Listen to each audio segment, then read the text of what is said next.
রামলাল দাদা বলছেন, ঠাকুর সোমবারে চুল কাটতেন। ঠাকুরের চর্ম অত্যন্ত কোমল ছিল, তাই খুর দিয়ে দাড়ি কামানো যেত না, নাপিত তার দাড়ি ছেঁটে দিত। হৃদয় দাদা ঠাকুরের খুব সেবা করেছে। ঠাকুরও বলতেন যে এমন সেবা বাপ মাও করতে পারে না। আবার খুব যন্ত্রণাও দিয়েছে শুনি। আবার খুব ঝগড়া হতো দুজনা, সেসব ঝগড়া ছিল দেখবার মতো।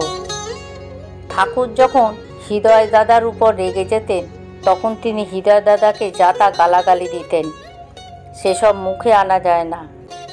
হৃদয় দাদা সেই সময় চুপ করে থাকতো, আর মধ্যে মধ্যে ঠাকুরকে বলতো, আহ কি করো মামা, ওসব কথা কি বলতে আছে, আমি যে তোমার ভাগ্নে। ঠাকুর সামনে যা পেতেন, ঝ্যাঁটা জুতো অমনি সপাসপ লাগিয়ে দিতেন।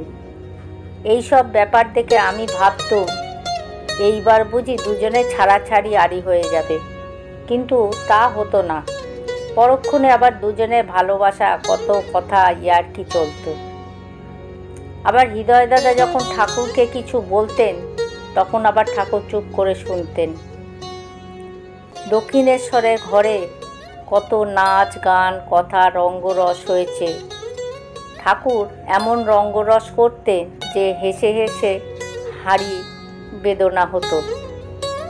ঠাকুর ভক্তদের বলতেন, হ্যাঁ গা, আমি এসব জানি, শুনেছি, দেখেছি, তাই বলছি, তাতে কি দোষ হবে? ভক্তেরা বলতেন, না না, আপনি বলুন না, বেশ ভালো লাগছে।